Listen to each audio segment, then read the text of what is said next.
আকাশবাণী খবর পড়ছি সুস্মিতা সেন। বিশেষ বিশেষ খবর হল, প্রবীণ বিজেপি নেতা প্রধানমন্ত্রী নরেন্দ্র মোদী বলেছেন, পশ্চিমবঙ্গে কেন্দ্রীয় সরকারের প্রকল্পগুলির সুবিধা সাধারণ মানুষ পাচ্ছে না। তিনি আজ কোচবিহারের রাসমেলা ময়দান থেকে রাজ্যে নির্বাচনী প্রচার শুরু করেন।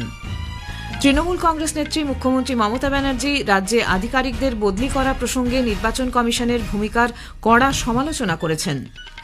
4টি রাজ্য ও একটি কেন্দ্রশাসিত অঞ্চলের নির্বাচনী প্রচার অভিযান জোরদার হয়ে উঠেছে। ভোটমুখী রাজ্যগুলিতে অভিযান চালিয়ে নির্বাচন কমিশন 650 কোটি টাকার বেশি মূল্যের নগদ ও মাদক বাজেয়াপ্ত করেছে। সরকার জানিয়েছে, দেশে পেট্রোল, ডিজেল এবং এলপিজির পর্যাপ্ত সরবরাহ সুনিশ্চিত করতে সব রকমের পদক্ষেপ নেওয়া হয়েছে। বিশ্ব স্বাস্থ্য সংস্থা হু ইরানের পরমাণু কেন্দ্রগুলির নিরাপত্তা নিয়ে গভীর উদ্বেগ প্রকাশ করেছে। আইপিএল ক্রিকেটে আজকের প্রথম ম্যাচে লখনৌ সুপার জায়ান্টস সানরাইজার্স হায়দ্রাবাদকে 5 উইকেটে হারিয়ে দিয়েছে। অন্য ম্যাচে Chennai Super Kings Royal Challengers বেঙ্গালুরুর মুখোমুখি হয়েছে। আসছি বিস্তারিত খবরে।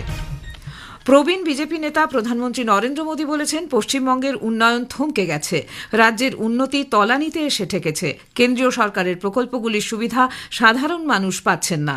কোচবিহারের ঐতিহাসিক রাসমেলা ময়দানে বিজয় সংকল্প সভা থেকে নির্বাচনের প্রচার শুরু করেন প্রধানমন্ত্রী। তিনি বলেন, নির্বাচন এলেই শাসক দল মিথ্যা প্রতিশ্রুতি দেয়। শিক্ষা, স্বাস্থ্য সব ক্ষেত্রেই রাজ্য পিছিয়ে পড়েছে। बंगाल में सामान्य मानुष की कमाई देश की औसत से भी बहुत कम हो गई है। यानी आज देश आगे बढ़ रहा है, बाकी राज्य विकास कर रहे हैं। टीएमसी ने बंगाल को पीछे धकेल दिया है। প্রধানমন্ত্রী বলেন, পশ্চিমবঙ্গে শাসক দল মানুষের টাকা লুট করছে। মালদার ঘটনা প্রসঙ্গে প্রধানমন্ত্রীর বক্তব্য, বিচার এবং সাংবিধানিক পদ্ধতিও এ রাজ্যে সুরক্ষিত নয়। সিন্ডিকেট রাজ নির্মূল করে সুশাসন প্রতিষ্ঠার জন্য পশ্চিমবঙ্গে বিজেপি সরকার গড়ে ওঠা দরকার বলে তিনি মন্তব্য করেন। বিজেপির রাজ্য সভাপতি শ্রমিক ভট্টাচার্য, কেন্দ্রীয় প্রতিমন্ত্রী সুকান্ত মজুমদার প্রমুখ উপস্থিত ছিলেন। ভোটমুখী 4 রাজ্য ও একটি কেন্দ্রশাসিত অঞ্চলে প্রচারাভিযান তুঙ্গে উঠেছে। রাজনৈতিক দলগুলির শীর্ষ নেতৃবৃন্দ ভোটারদের মন জয়ের চেষ্টায় এক প্রান্ত থেকে অন্য প্রান্তে জোর প্রচার চালাচ্ছেন। ভোটের প্রচারে পশ্চিমবঙ্গের মুর্শিদাবাদের শামশেরগঞ্জ এবং জিয়াগঞ্জ, আজিমগঞ্জের সভার পর বহরমপুরে দলীয় প্রার্থীর সমর্থনে রোড শো করেন তৃণমূল কংগ্রেস নেত্রী মুখ্যমন্ত্রী মমতা ব্যানার্জি। শামশেরগঞ্জের সভায় তিনি নির্বাচন কমিশনের ভূমিকার কড়া সমালোচনা করে বলেন, রাজ্যের আধিকারিকদের একের পর এক যেভাবে বদলি করা হচ্ছে তাতে প্রশাসনিক কাজকর্ম ব্যাহত হচ্ছে। ফারাক্কার ড্রেজিং এবং নদী ভাঙনের ক্ষেত্রে কেন্দ্রের গাফিলতি রয়েছে বলে তার অভিযোগ। ফরাক্কা ব্যারেজ সেন্ট্রাল গভর্নমেন্টের আন্ডারে, কিন্তু একটাই অনুরোধ, ফরাক্কা ব্যারেজটাকে আপনারা কেন ড্রেজিং করেন না? পলি জমে জমে আজকে জল ধারণের ক্ষমতা কমে গেছে, ফলে প্রতি বছর বন্যা হচ্ছে এবং বন্যায় মানুষের ক্ষতি হচ্ছে। তৃণমূল কংগ্রেস নেতা অভিষেক ব্যানার্জি পূর্ব বর্ধমানের রায়নাতে এক নির্বাচনী জনসভায় যোগ দেন। কংগ্রেস, বামফ্রন্ট এবং অন্যান্য রাজনৈতিক দলের নেতৃবৃন্দ রাজ্যের সর্বত্র মিটিং মিছিলে অংশ নেন। কেরালামে বিধানসভা নির্বাচনে প্রচারাভিযান জোরদার হয়ে উঠেছে। বিভিন্ন রাজনৈতিক দলের নেতারা জনসভায় বক্তব্য রেখেছেন। বিজেপির শীর্ষ নেতা অমিত শাহ এর্নাকুলাম জেলার কন্যাতুনাদু বিধানসভা কেন্দ্রে বক্তব্য রাখেন। তিনি বলেন, আসন্ন বিধানসভা নির্বাচন শুধুমাত্র সরকার পরিবর্তনের জন্য নয়, কেরালামের ভবিষ্যতের উন্নয়নকে সামনে রেখে অনুষ্ঠিত হচ্ছে। তিনি বলেন, 2014 সালের নির্বাচনের পর থেকে রাজ্যে এনডিএর পক্ষে ভোটের হার বাড়ছে। बीजेपी की नीति बड़ी स्पष्ट है, justice to all, appeasement to none. जब केरल का एक संगठन पीएफआई यहाँ से देश विरोधी प्रवृत्तियां करता था, भारतीय जनता पार्टी की सरकार ने एक ही दिन में देश भर के सभी पीएफआई कैडर को जेल की सलाखों के पीछे डालने का काम किया। এর আগে শ্রী শাহ কোজিকোড জেলার বেপুর বিধানসভা কেন্দ্রে রোড শো করেন। কেরালামে একটি পর্যায়ে বিধানসভা নির্বাচন অনুষ্ঠিত হবে।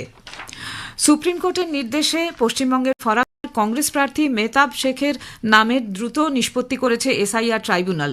কলকাতা হাইকোর্টের প্রাক্তন প্রধান বিচারপতি টি.এস. শিবজ্ঞানমের বেঞ্চ এদিন নথিপত্র দেখার পর নির্বাচন কমিশনকে বৈধ ভোটার তালিকায় মেহতাব শেখের নাম নথিভুক্ত করার নির্দেশ দিয়েছেন। এসআইআর ট্রাইব্যুনালে এই প্রথম এ সংক্রান্ত কোনো অভিযোগের নিষ্পত্তি হল। নির্বাচন কমিশন জানিয়েছে 4টি রাজ্য ও একটি কেন্দ্রশাসিত অঞ্চলের বিধানসভা নির্বাচন ও একাধিক রাজ্যের উপনির্বাচনের আগে 650 কোটি টাকারও বেশি মূল্যের নগদ টাকা, মদ, মাদকদ্রব্য বাজেয়াপ্ত করা হয়েছে। ভোটারদের প্রলুব্ধ করতে এগুলি ব্যবহৃত হতো বলে মনে করা হচ্ছে। নির্বাচন কমিশন এক বিবৃতিতে জানিয়েছে 319 কোটি টাকার সামগ্রী বাজেয়াপ্ত করে তালিকার শীর্ষে রয়েছে পশ্চিমবঙ্গ। এছাড়াও তামিলনাড়ুতে 170 কোটি টাকা, অসমে 97 কোটি টাকা, কেরালামে 58 কোটি টাকা এবং পুদুচেরিতে 7 কোটি টাকার সামগ্রী বাজেয়াপ্ত করা হয়েছে। খবর শুনছেন আকাশবাণী থেকে। আমাদের সংবাদ শোনা যাচ্ছে ইউটিউব চ্যানেল আকাশবাণী সংবাদ বাংলা, ফেসবুক ও ইনস্টাগ্রাম আকাশবাণী সংবাদ কলকাতা এবং এক্স হ্যান্ডেল AIR নিউজ কলকাতাতে।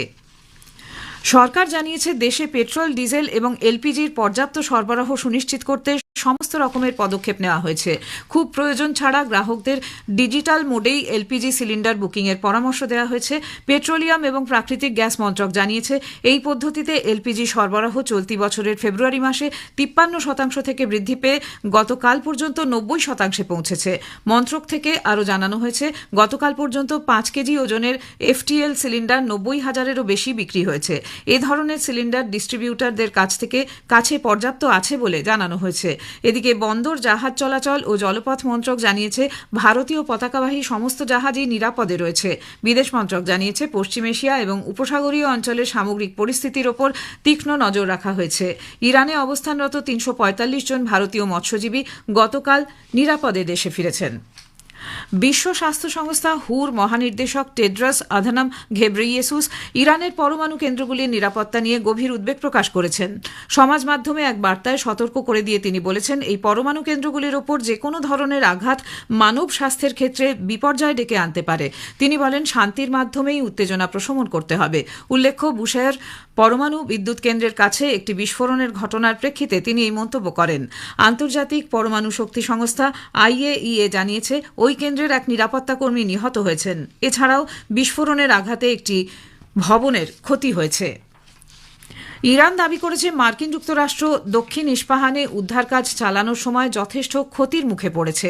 ইরানীয় সংবাদ মাধ্যমের মুখপাত্র ইব্রাহিম জুলফাগারি বলেছেন, তারা পাল্টা অভিযান চালিয়ে মার্কিন যুদ্ধ বিমানকে গুলি করে নামিয়েছে।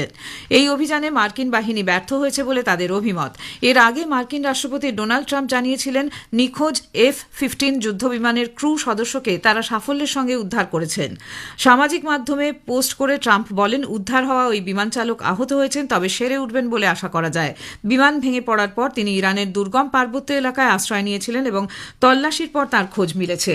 উল্লেখ্য, গত শুক্রবার ইরান একটি মার্কিন F-15 বিমানকে গুলি করে নামায়। একজন চালককে এর আগে উদ্ধার করা গেলেও দ্বিতীয়জন নিখোঁজ ছিলেন। মধ্যপ্রাচ্যে সংঘাতের জেরে বিশ্বের বিভিন্ন প্রান্তে খাদ্য ও ওষুধ সরবরাহ ব্যবস্থা দারুণভাবে বিঘ্নিত। ওয়ার্ল্ড ফুড প্রোগ্রামের পক্ষ থেকে জানানো হয়েছে যে বিপুল পরিমাণ খাদ্যপণ্য বিতরণ কেন্দ্রে পৌঁছানোর আগেই আটকে রয়েছে।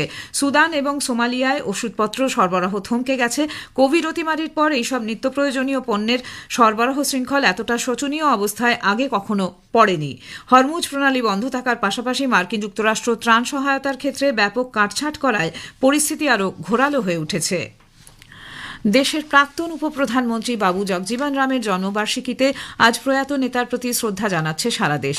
প্রধানমন্ত্রী নরেন্দ্র মোদী, লোকসভার অধ্যক্ষ ওম বিড়লা, কেন্দ্রীয় স্বরাষ্ট্রমন্ত্রী অমিত শাহ প্রমুখ সামাজিক মাধ্যমে পোস্ট করে দেশের বিকাশে তাঁর অবদানের প্রসঙ্গ তুলে ধরেন।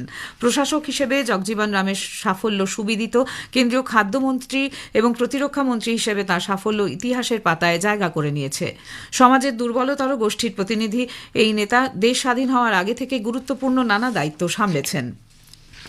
হায়দ্রাবাদের রাজীব গান্ধী আন্তর্জাতিক স্টেডিয়ামে লখনৌ সুপার জায়ান্টস 5 উইকেটে সানরাইজার্স হায়দ্রাবাদকে পরাজিত করেছে।